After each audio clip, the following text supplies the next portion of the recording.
Hello दोस्तों, कैसे हैं सब। मेरा नाम है हिमांशु और मैं स्वागत करता हूं आप सबके आपके अपने चैनल कॉमिक वर्ल्ड पर। तो चलिए दोस्तों, शुरू करते हैं मनोज कॉमिक्स में राम रहीम सीरीज की अगली कॉमिक्स, राम रहीम और अंतरिक्ष मानव।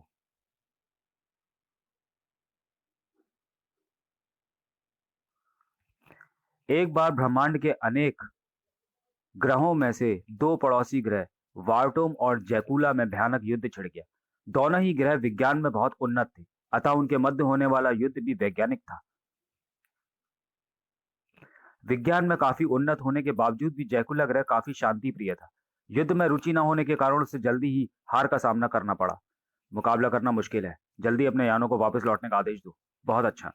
अपने यानों को मोड़ो और वापस लौट चलो, हमें वापस लौटने का आदेश मिला है। जैकुला ग्रह के सभी यान तबाही से बचने के लिए तेजी से अपनी धरती की ओर लौट चले। दुश्मन वार्टोम ग्रहों के यानों ने उनका पीछा किया। मेजर, दुश्मन भाग रहे हैं, आक्रमण करो। दुश्मन का एक भी यान सही सलामत उनके देश नहीं पहुंचना चाहिए। एक विशाल कमरे में जैकुला ग्रह के सम्राट महामहिम मंडोला स्वयं असंख्य स्क्रीनों पर अपनी वायुसेना को हार कर वापस लौटते देख रहे थे। महामहिम, हमारी वायुसेना को फिर शिकस्त का मुंह देखना पड़ रहा है। अब तक हम दुश्मनों के हाथों बहुत नुकसान उठा चुके हैं।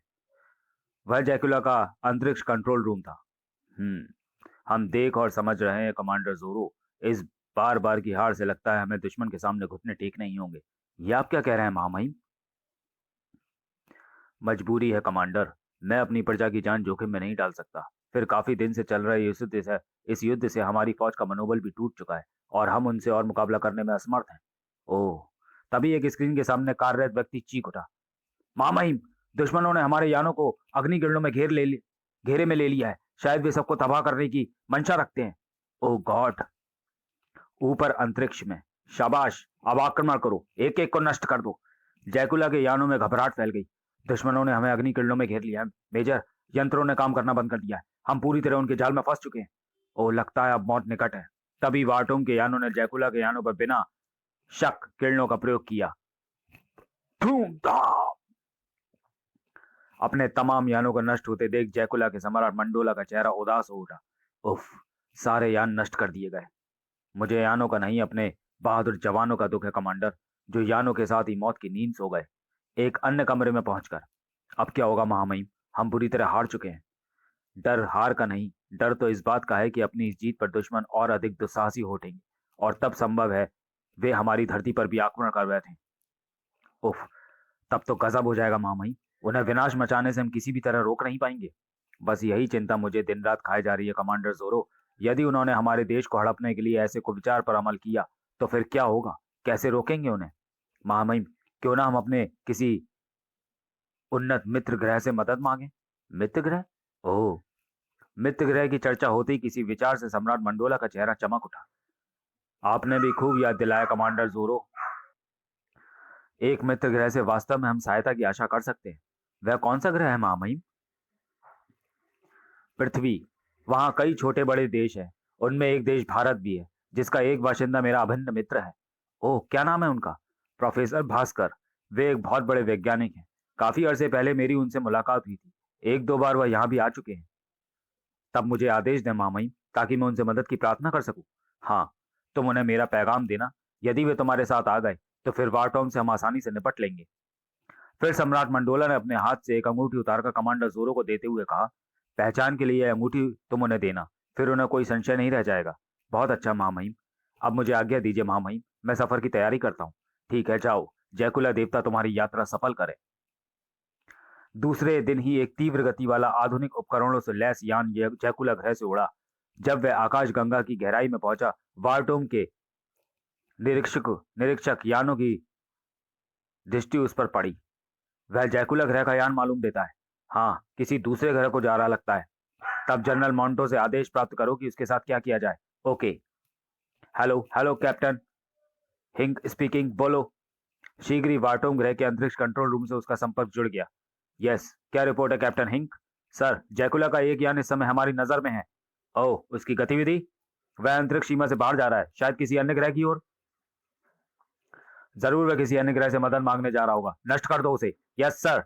आक्रमण करो और नष्ट कर दो। ओके। फिर वार्टोम का लड़ाकू यान जैकुला के यान की ओर तेजी से बढ़ा। कमांडर, वार्टोम का यान हमारा पीछा कर रहा है, शायद मार गिराने की चेष्टा में है। गति तेज करो और सुरक्षा किरणें बिछा दो। हम उनसे हमें उनसे उलझना नहीं है, बल्कि गति से उन्हें हराकर निकल भागना है। Yes sir. जब वार्टोम के यान चालक ने जैकुला के यान की गति बढ़ती देखी, ओह, उन्होंने गति बढ़ा दी। बिना उलझे भागना चाहते हैं? तुम भी गति बढ़ाओ और दूर मारक किरणें दागो। हमें उनसे उलझना नहीं है, बल्कि गति से उन्हें हराकर निकल भागना है। Yes sir. वार्टोम यान ने गति बढ़ाने के साथ साथ दूर मारक किरणों से जैकुला यान पर आक्रमण किया। शू शू शू शू। परंतु जैकुला यान सुरक्षा किरणों के घेरे में होने के कारण नष्ट नहीं हुआ। सर, उन्होंने सुरक्षा किरणों का प्रयोग किया हुआ है, हमारा आक्रमण सफल नहीं हो रहा। ओह, फिर तो उसे नष्ट नहीं किया जा सकेगा, लेकिन फिर भी कोशिश जारी रखो। वार्टोम के लड़ाकू यान ने कई बार जैकुला के यान पर आक्रमण किया, लेकिन उसे नष्ट करने में असफल रहा और जैकुला यान अंतरिक्ष सीमा से बाहर निकल गया। देवता का शुक्र है, हम सुरक्षित बाह्य आकाश गंगा में पहुंच गए। अब उनके आक्रमण का कोई खतरा नहीं। काफी समय बाद, कमांडर, वह देखिए, वह चमकता गोला ही पृथ्वी है। कितना सुंदर है। इधर पृथ्वी पर आजकल क्या कर रहे हो? एक रात राम रहीम चीफ मुखर्जी द्वारा दी गई दावत में मौजूद थे। स्कूल की छुट्टियां चल रही हैं चीफ, केस भी कोई नहीं, अतः मक्खियां मार मार कर 30 मार खा बन रहे हैं।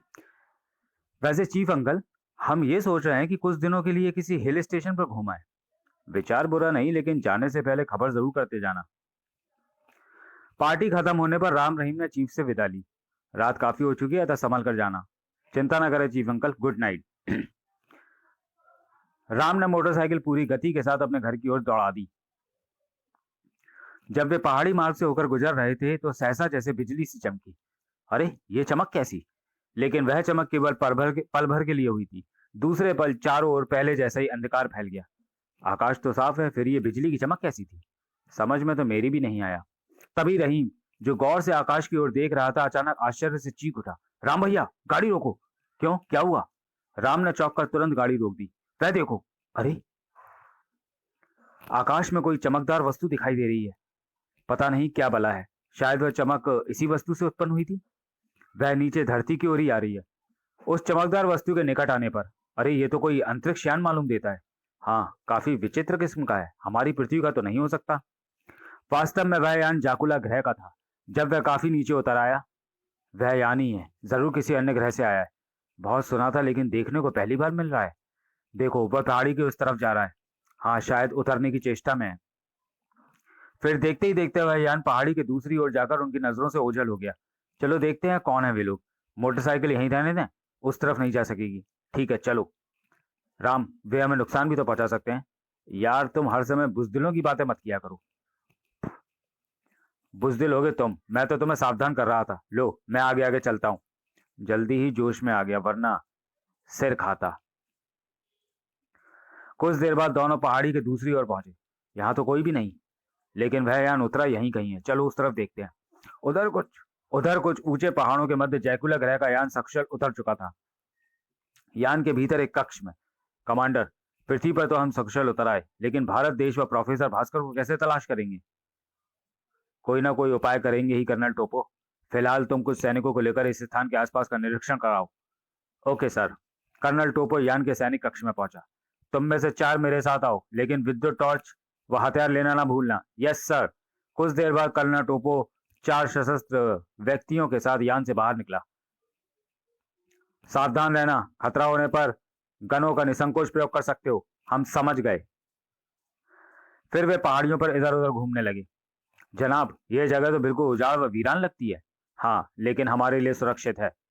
जब वे एक पहाड़ी के ऊपर से होकर गुजर रहे थे, सर नीचे देखिए, कोई चमकदार वस्तु हिल रही है। ओह, आओ नीचे चलकर देखते हैं, लेकिन सतर्क रहना, टॉर्च बुझा दो। Yes sir. वह चमकदार वस्तु और कुछ नहीं, राम के हाथ में थमी जली हुई टॉर्च थी। अंधकार होने की वजह से वे जाकुला ग्रह के वासियों को दिखाई नहीं दिए थे, लेकिन वे दोनों आने वाले खतरे को बेखबर आगे बढ़ते चले जा रहे थे। पूरी पहाड़ी तो छान डाली, लेकिन वह विचित्र यान यहाँ कहीं नहीं मिला। अब क्या पूरी रात यहीं काट देने का इरादा है? चलो लौट चलें। बस उस सामने वाली पहाड़ी की दूसरी ओर और देख लें। अब बाकी की खोजबीन सुबह कर लेना यार। इस पहाड़ी मार्ग पर चलते चलते तो मेरी टांग ही टूट गई हैं। यार, तुम प्रतिदिन काहिल होते जा रहे हो। अभी तक तो नहीं हूं, लेकिन जब कल बिस्तर से नहीं उठ पाऊंगा तब जरूर हो जाऊंगा। रहीम का आगे बढ़ने का को मन नहीं था, लेकिन फिर भी मजबूरन उसे राम के साथ आगे घिसटना ही पड़ा। आग लगे उस रणतस्त्री को, कमबख्त ने सारी पार्टी का मजा किरकिरा कर दिया।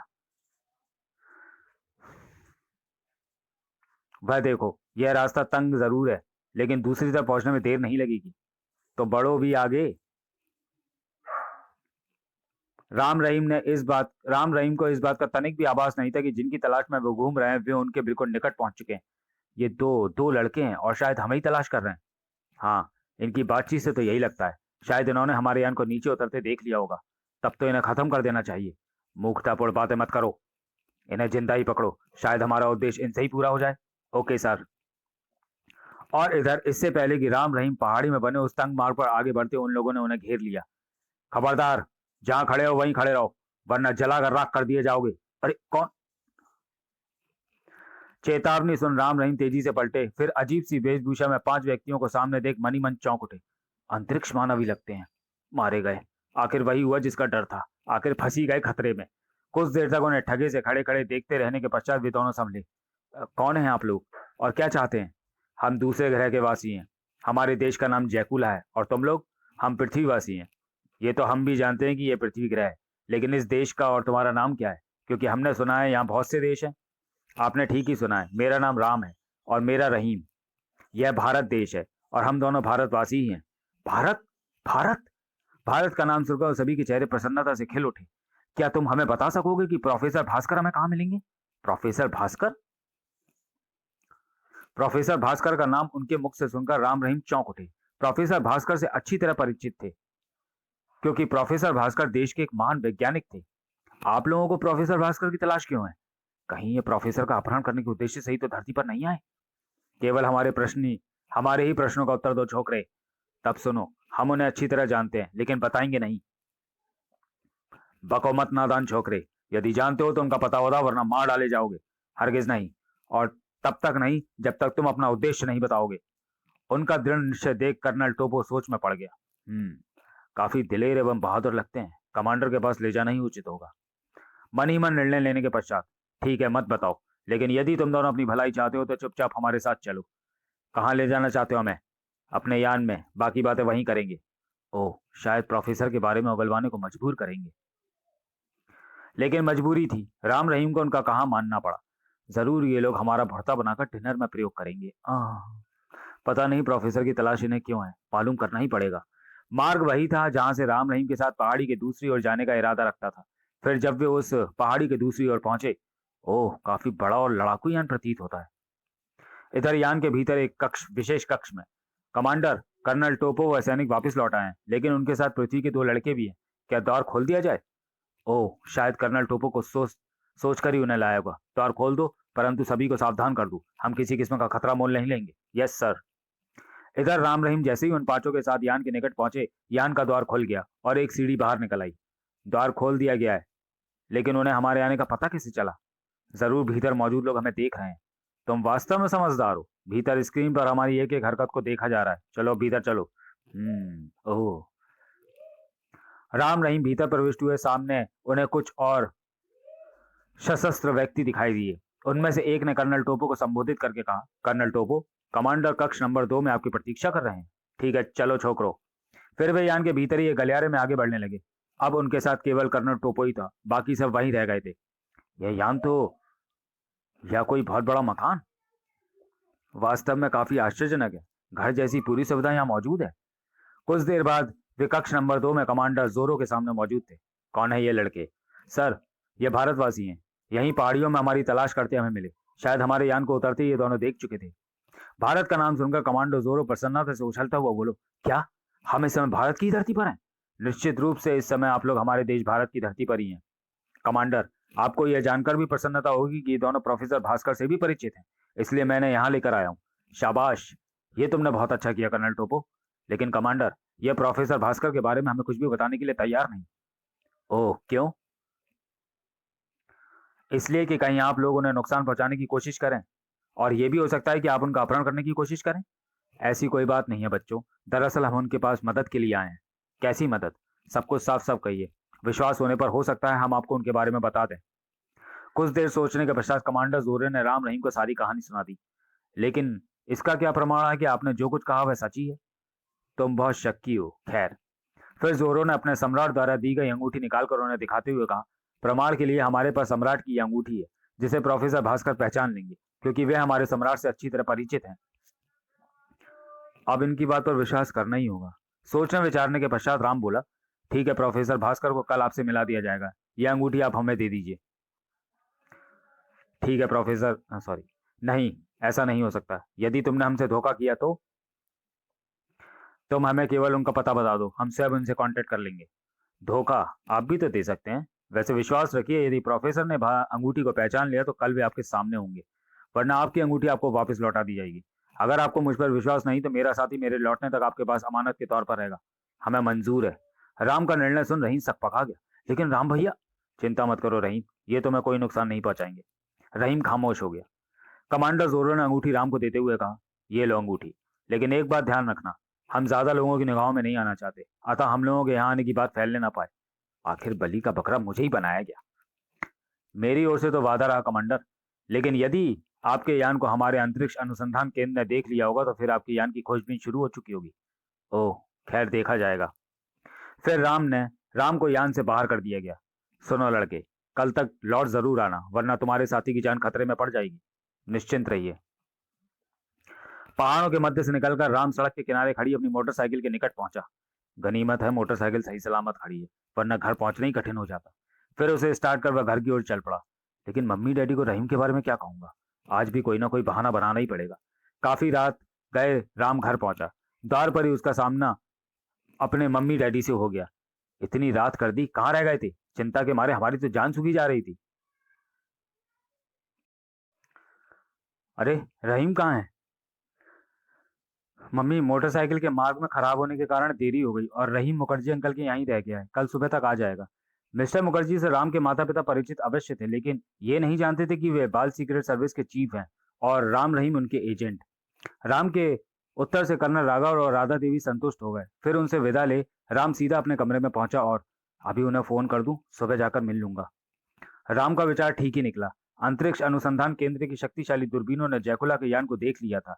यही कारण था कि दूसरे दिन सुबह देश भर के समाचार पत्र उस यान के प्रति तरह तरह के समाचारों से भरे पड़े थे। राम के हाथ में जब समाचार पत्र आया, ये खबरें कहीं मार्ग में कठिनाइयां पैदा ना कर दें। यदि यान को खोज लिया गया तो मुश्किल हो जाएगी। राम तुरंत बाहर जाने के लिए तैयार होने लगा। इससे पहले कि यान को खोज लिया जाए, मुझे जल्द से जल्द प्रोफेसर से मिल लेना चाहिए। वे मेरा इंतजार कर रहे होंगे। लेकिन तैयार होकर जैसे ही वो अपनी मोटरसाइकिल के निकट पहुंचा, अरे, इतनी सुबह सुबह कहाँ चल दिए? मम्मी, मुझे किसी से इसी समय मिलना है, खाने पर इंतजार मत करना। इधर शहर की दक्षिण पहाड़ियों के इर्द गिर्द पुलिस और सेना के जवान पूरी तरह घेरा डाल चुके थे। वह विचित्र यान इन्हीं पहाड़ियों में उतरता देखा गया था। चप्पा चप्पा छान मारो। Yes sir. ये पहाड़ियां वही थी जहां जयकुला का यान उतरा था। किसी भी खतरे से निपटने के लिए फौज हर प्रकार के शस्त्रों से लैस थी। किसी भी किस्म के खतरे से निपटने के लिए तैयार रहना। हो सकता है कि घेरे जाने पर वह हम पर आक्रमण करने की कोशिश करे। Okay sir. उधर राम प्रोफेसर भास्कर की कोठी में पहुंचा। नमस्ते प्रोफेसर अंकल। नमस्ते बेटा, आओ बैठो, मैं तुम्हारा ही इंतजार कर रहा था। कहो, किस लिए मिलना चाहते थे? अंकल, आपने वह समाचार तो पढ़ी लिया होगा जिसमें किसी अज्ञात ग्रह के यान का जिक्र है। हाँ, बड़ी दिलचस्प खबर है, मुझे असलियत जानने की उत्सुकता है। लेकिन तुम? मैं उसी यान के सिलसिले में आपसे कुछ बात करना चाहता हूँ। उसी यान के संबंध में? क्या मतलब? मैंने कल रात उस अंतरिक्ष यान को न केवल देखा ही है, बल्कि उस यान के यात्रियों से मिल भी चुका हूँ। फिर राम ने रात की तमाम घटना प्रोफेसर को बता दी। सब कुछ सुनकर प्रोफेसर उत्सुकता से बोले, जैकुला ग्रह का यान? सम्राट मंडोला? कहाँ है उनकी दी हुई वह अंगूठी? अभी असलियत का पता चल जाएगा। राम ने जेब से अंगूठी निकाली। ये रही, देखिए, क्या आप इसे पहचानते हैं? प्रोफेसर भास्कर राम के हाथ से अंगूठी लेकर उसे अलटने पलटने लगे। परिचित सी लग रही है। फिर ना जाने अंगूठी में उन्होंने क्या हरकत की कि अंगूठी का ऊपरी हिस्सा ढक्कन की तरह अलग हो गया। यह अंगूठी सम्राट मंडोला की ही है। अरे देखो, इसमें एक छोटा सा टेप रिकॉर्डर है। टेप में शायद मेरे लिए कोई संदेश हो। ऑन करता हूँ। ओह। फिर प्रोफेसर ने नग वाले हिस्से के नीचे, जहां बारीक तारों और यंत्रों का जाल सा फैला था, कुछ किया। तुरंत ही उसमें से एक साफ सुथरी आवाज निकलने लगी, मानो रेडियो चला दिया गया। प्रोफेसर भास्कर को मित्र मंडोला का नमस्कार। मित्र, मुझे तुम्हारी सहायता की सख्त आवश्यकता है। हो सके तो तुरंत मेरे आदमियों के साथ चले आओ। तुम्हारी दोस्ती पर हमेशा मुझे नाज रहेगा। आवाज रुकने के पश्चात, आश्चर्यजनक एवं अद्भुत, मैंने तो इस प्रकार के टेप रिकॉर्डर की कल्पना ही नहीं की थी। बेटे राम, अब मुझे विश्वास हो गया है कि वे जयकुलावासी ही हैं, जिन्हें मेरे मित्र सम्राट मंडोला ने ही भेजा है। यह तो तुम जानते ही हो बेटे कि मैं कई बार अंतरिक्ष के विभिन्न ग्रहों की यात्रा कर चुका हूँ। उन्हीं यात्राओं के दौरान मेरी मित्रता जयकुला के सम्राट मंडोला से हुई थी। वह एक नेक दिल, शांतिप्रिय और बहादुर इंसान है। उस यात्रा के दौरान कई बार उसने मेरी मदद भी की थी। आज उसे मेरी मदद की आवश्यकता है, तो मैं वहां अवश्य जाऊंगा। तब अंकल देर न कीजिए, तुरंत मेरे साथ चलिए। कहीं किसी गलतफहमी में हमारी फौज उनसे भिड़ ना जाए। हाँ, चलो।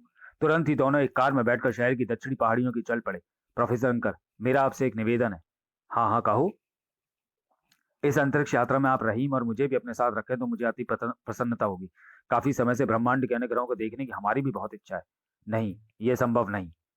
परंतु राम के काफी जिद करने पर वे बोले, तुम लोगों का जीवन खतरे में डालना तो नहीं चाहता, लेकिन तुम्हारी जिद है तो फिर ठीक है, तुम दोनों भी साथ चलना। Thank you uncle. उधर शहर की दक्षिण पहाड़ियों के मध्य, सर, वह देखिए, वह रहा विचित्र यान। ओह, नीचे उतरो और घेर लो उसे चारों ओर से। नीचे उतर जयकुला के यान को चारों ओर से घेरा डालने के पश्चात तुम जाकर फौरन इस ऑपरेशन के इंचार्ज कर्नल श्याम को खबर करो, ताकि लड़ाकू टुकड़ी यहाँ जल्द से जल्द आ पहुंचे। Yes sir. खबर लगने पर पूरी सेना टैंक व तोपों के साथ वहां आ पहुंची। लड़ाकू विमान भी जयकुला यान के ऊपर मंडराने लगे। किसी भी खतरे से निपटने के लिए अब वे पूरी तरह तैयार थी। सारी तैयारी करने के पश्चात सेना टुकड़ी के ऑपरेशन इंचार्ज कर्नल श्याम ने लाउड स्पीकर पर यान के भीतर मौजूद लोगों को चेतावनी देना आरंभ की। सुनो अज्ञात लोगों, मैं तुम लोगों से ही संबोधित हूँ। यदि तुम हमारी भाषा सुन और समझ रहे हो तो 10 मिनट के भीतर यान से बाहर निकल आओ, वरना तुम्हारा यान नष्ट कर दिया जाएगा। यान के भीतर स्क्रीनों पर सब कुछ देखा और सुना जा रहा था। ये तो आक्रमण करने की तैयारी कर रहे हैं कमांडर। क्या किया जाए? मिंटो, माइक्रोफोन मुझे दो और भारी स्पीकर ऑन करो। यस सर, लीजिए। कमांडर जोरो ने माइक्रोफोन संभाल कर बोलना आरंभ किया। हम आपकी भाषा समझ रहे हैं मित्र। विश्वास रखिए, हम आपके दुश्मन नहीं, और ना ही हम आपके देश को कोई नुकसान पहुंचाने के उद्देश्य से यहाँ आए हैं। हमें एक जरूरी काम से यहाँ आना पड़ा। कार्य के पूरा होते ही हम शांतिपूर्वक वापस अपने ग्रह को लौट जाएंगे। उत्तर में ऑपरेशन इंचार्ज कर्नल श्याम ने कहा, आप लोग किस ग्रह से संबंध रखते हैं और यहाँ आने का क्या उद्देश्य है? हम जयकुला ग्रह से आए हैं, लेकिन काम फिलहाल नहीं बता सकते। वैसे हमें किसी का इंतजार है। तो मैं जो कुछ कहना है यान से बाहर आकर कहो। कमांडर जोरो यदि बाहर निकलने की बात सुनकर उलझन में पड़ गए। यह तो मुश्किल हो गई। बाहर निकलने में तो खतरा है, पता नहीं वह छोकरा कहाँ रह गया। जनाब, क्यों ना हम उसके साथी रहीम द्वारा उन्हें समझाने का यत्न करें। नहीं, ऐसा करने में खतरा और बढ़ सकता है। कहीं उन्होंने ये समझ लिया कि हम उसे जबरदस्ती रोके हुए हैं, तो फिर उन्हें कार्रवाई करने से रोक पाना कठिन हो जाएगा। जबकि हमें यहाँ खून खराबा नहीं करना है, ऐसा महामहिम का आदेश है। लेकिन बाहर न निकलने या उचित विश्वास न दिलाने पर भी हमारे यान पर आक्रमण कर सकते हैं कमांडर। मजबूरी है, हमें तब भी शांति रहना होगा। उधर एकाएक यान में खामोशी छाते देख कर्नल श्याम कठोर स्वर में बोला, आप लोग खामोश क्यों हो गए? बाहर निकलिए, वरना इनसे महज खोपड़ी मारना व्यर्थ है। सुरक्षा किरणें ऑन करो। उनके आक्रमण को विफल करना ही फिलहाल उचित रहेगा। Okay sir. और जब काफी इंतजार करने के पश्चात भी यान से कोई उतर नहीं आया, अटैक! तुरंत टैंकों और तोपों ने यान पर आक्रमण शुरू कर दिया। परंतु जब यान को उन्होंने जरा भी क्षति पहुंचते नहीं देखी, सर, उस पर तो हमारी गोलाबारी का जरा भी प्रभाव नहीं पड़ रहा था। लड़ाकू विमानों से संपर्क कर बमबारी करने का निर्देश दो। Yes sir. आदेश मिलते ही आकाश से लड़ाकू विमानों ने बम बरसाने आरंभ किए। यान के चारों ओर घेरा डाले सैनिक अब यान के निकट से हट चुके थे। परंतु उस भीषण बमबारी का भी जयकुला के यान पर कोई प्रभाव नहीं पड़ा। उफ, इस पर तो कोई प्रभाव नहीं पड़ रहा। समझ में नहीं आता कि वह किस फौलाद का बना हुआ है। अपने सभी आक्रमणों को विफल जाते देख सभी किम कर्तव्य विमूढ़ से होकर रह गए, जबकि यान के भीतर बेचारे अपने आक्रमण को विफल विफल जाते देख आश्चर्यचकित थे। बस उन्हें रोकने का यही एकमात्र उपाय था। जब राम और प्रोफेसर भास्कर उन पहाड़ियों के निकट पहुंचे, उफ, आखिर वही हुआ जिसका मुझे डर था। धमाके और विस्फोट बता रहे कि यान पर आक्रमण किया जा रहा है। जल्दी आइए अंकल, कहीं वे यान को तबाही ना कर दें। लेकिन जैसे ही वे आगे बढ़े, ए, कहाँ जा रहे हो? ठहरो। मेरा नाम राम है और यह है प्रोफेसर भास्कर। हमारा रास्ता मत रोको, वरना अनर्थ हो जाएगा। आप जो भी हैं, आगे नहीं जा सकते। समय कम था। राम ने उन्हें समझाने में समय व्यर्थ करने की बजाय हाथ पैरों से काम लिया। लेकिन हमें हर कीमत पर जाना है। अफ आ धाय। फिर इससे पहले कि वे वैज्ञानिक संभल कर उठ खड़े होते, राम प्रोफेसर का हाथ थाम आगे भाग लिया। ये तुमने अच्छा नहीं किया राम। मजबूरी थी अंकल, जल्दी चलिए। हमें हर कीमत पर इस आक्रमण को रोकना है। क्या राम और प्रोफेसर भास्कर यान तक पहुंच पाने में सफल हुए? क्या उनके पहुंचने तक अंतरिक्ष मानव अपने यान को सुरक्षित रखने में सफल हो सके? रहीम का क्या हुआ? क्या राम, रहीम और प्रोफेसर भास्कर अपने अनजाने मित्रों के साथ जैकुला ग्रह पहुंच सके। इन सब सवालों के लिए इन सब सवालों के उत्तर जानने के लिए इंतजार कीजिए राम रहीम सीरीज की अगली कॉमिक्स, मौत से टक्कर का। तब तक के लिए धन्यवाद।